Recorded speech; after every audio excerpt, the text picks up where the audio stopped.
March. No, it is April, which means it's time to do the quarter year book tag. This is one of those tags that you don't have to be tagged in to do. You can just tag yourself and do it. And it's one of those kind of throughout the year check-in tags. So we have the postscript tag, which kind of talks about the end of the year. We have the New Year's tag, which talks about the year to come. We have the quarter year tag, and then we have the mid-year tag, and then we have the end of year tag, which is actually done usually in the fall for the last 3 months or so of the year. This is the quarter year tag for 2023, and it was created by Royson's Reading a few years ago, and it's a pretty great tag to check in with where you're at. I also did a first quarter reading spreadsheet, so there are a couple of fun things that I want to share with you about that, and I'll probably share them with you as I go and at the end. Question number 1 is, how many books have you read so far this year? So I'm only doing the first 3 months of the year, not where we are at currently. And in the first 3 months of the year, I read 36 books. I read 12 books each month, which is pretty fun, I think.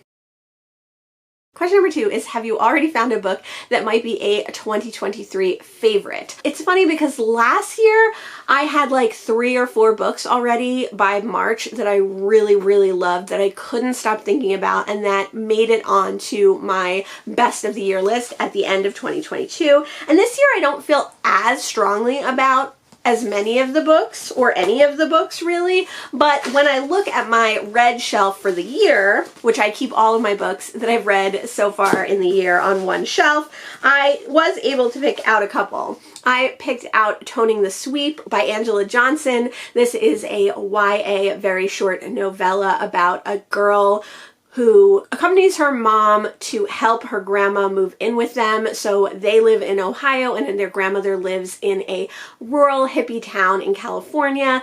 And it's really difficult for our main character's grandma to move. It's about that family connection, that family relationship, the idea of change. I also really loved A Small Place by Jamaica Kincaid. This is my first Jamaica Kincaid, even though I've been wanting to read a lot of her other books before. And this is a memoir / nonfiction about the island of Antigua and her feelings on it, and some of the history about it, how she feels coming from there and returning there when she goes back to visit. I loved Authority by Jeff Vandermeer last year. Annihilation by him, the first in the series, was one of my favorite books, and it is definitely fast becoming one of my favorite sci-fi series.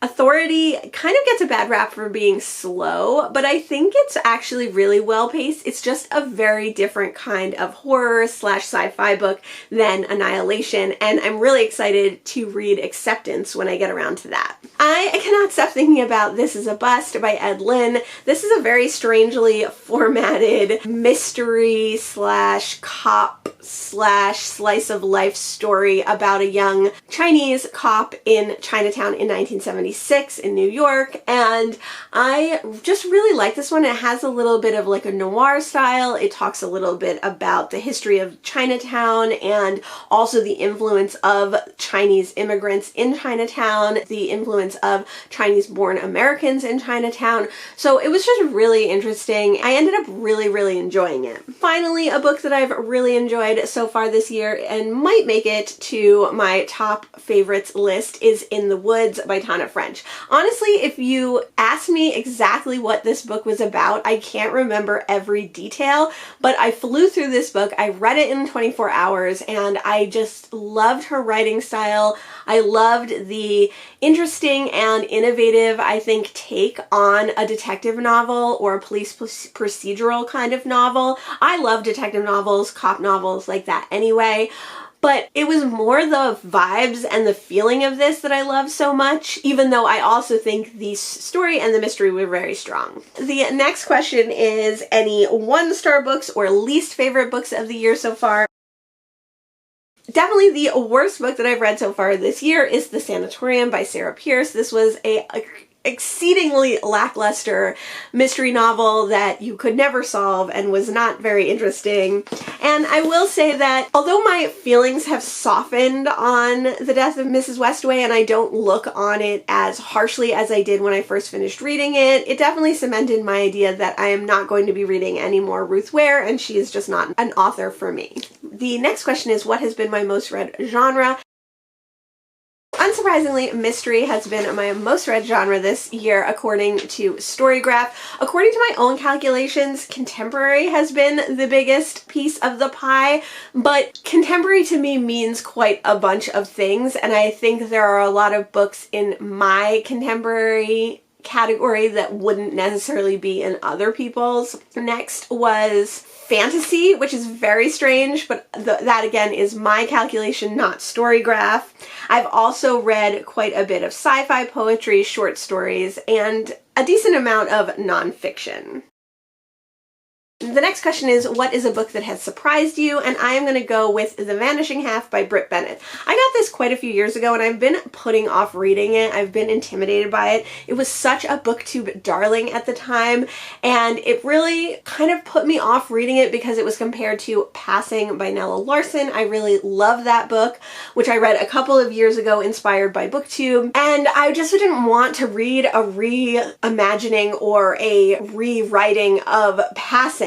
So I really put off going into this one. When I first started reading it, that was a detriment to reading The Vanishing Half. I kept trying to compare it to Passing because that is what other people did, or that is how this book was pitched so many times. But when I really let go of those preconceived notions that this was just like Passing, I was able to appreciate this book on its own, and I was really surprised at how much I enjoyed it. I don't usually go for intergenerational, long, mixed perspective stories necessarily, but I thought that it worked very well in this book, and I really appreciated the queer rep in this book and trans rep in this book, which I had no idea about. It was a complete surprise, so I was super happy about that. I would definitely highly recommend this, but don't read it because you're associating it with Passing. There are similarities, but read it on its own merit. You'll get more out of it. The next question is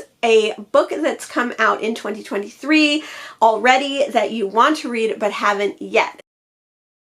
So this is an easy one. I really want to read Jess Ha's book, The Lakeside Cemetery. She published this book in, I think, March this year, and I really would love to get myself a copy and read this book by our very own Jess the Book Freak.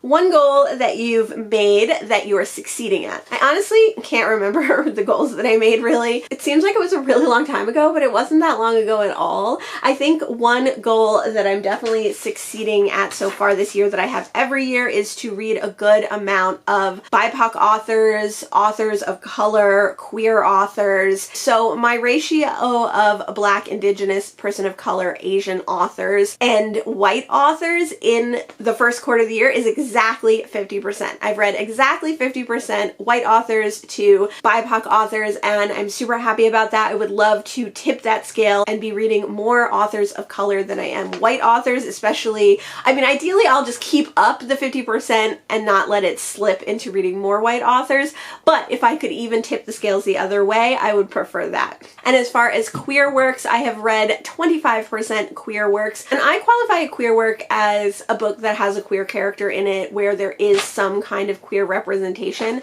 On my Storygraph, if you want to check that out, I have some personal tags that I've used that are specific about the queer aspects of each book and how many I've read for that. Just reading at least 25% of some kind of queer representation I think is a good start. That was where I landed last year in 2022 at the end of the year, so I would like to up that and maybe read even a third queer work. That would be amazing. Those are some goals that I think I'm doing well at so far in the first quarter of the year. And the next question, of course, is one goal that you need to focus on. The big goal that I need to focus on is getting videos out on time, keeping up with my filming, editing, and posting schedule, because I really want to get that under control, get ahead a little bit so that I'm not always scrambling to post a video. And then I do also want to post more videos about other subjects besides books. So I want to post more sustainability videos. I want to post more videos about frugal living and things like that. Those are goals that I've had the whole year, but I have not gotten around to. And I think the first part of that, the posting schedule and the uploading schedule, definitely affects the second part of that. Because I haven't got a handle on my filming, editing, and posting schedule, I can't get ahead with videos to make the videos that are not just my staple videos. So that's definitely something I want to work on. And then the last question is to name some new to you booktubers, bookstagrammers, book talkers, book content creators that you have found in 2023. I think most of the booktubers that I'm really enjoying right now I actually found in late 2022, but I definitely have enjoyed It Came From the Page, which they just put out a really cool cat-centric and pet-centric tag, which I might do next, called the Loomis tag. There are a couple of others, and I will list them down below because I can't at the moment come up with all their names. I would love to get into more bookstagrammers though. I only follow a couple, so besides the people that I know from BookTube. So if you have recommendations of bookstagrammers that you think I would like, definitely leave them in the comments below. That was the quarter year book tag. I think other than those previous stats that I shared with you, a few more interesting stats that I have is that I have read mostly books from America. Other places that I've read are from the Caribbean, Malaysia, England, Ireland, Canada. So I am reading a mix of things. I am also participating in a read from every country challenge on Storygraph, which I think is really cool, especially because there's no beginning or end for it. So you can just read as many as you want, which is great. I've read from mostly female authors. According to this, I've read 55.6% female authors and 44.4 male authors. In the first quarter of the year, I didn't read from any non-binary authors, but since April, I have corrected that, which is great. Another stat that's kind of interesting to me is that 66.7% of the books that I read in the first quarter of the year were owned pre-2023 books. 13.9% were owned from 2023. 16.7% were audiobooks. That's kind of a good mix. So if I owned it, but I read it on audio, it's categorized in either of the owned categories. But if I purely read it on audio, I only read 16.7%. So I'm excited now that I know how to do charts and graphs on Google Sheets. I will definitely be doing this for every quarter of the year, and I will be sharing them with you. I think it's super fun. And that was my update on the first quarter of the year and my reading. Let me know how your reading's been going for the first quarter of the year. If you would like to do this tag, definitely consider yourself tagged. Although again, you don't need to be tagged in this tag to participate. I hope that you had a great first quarter of the year. Here's to a great second quarter of the year, and thanks so much for joining me today, and I'll see you in the next one. Bye!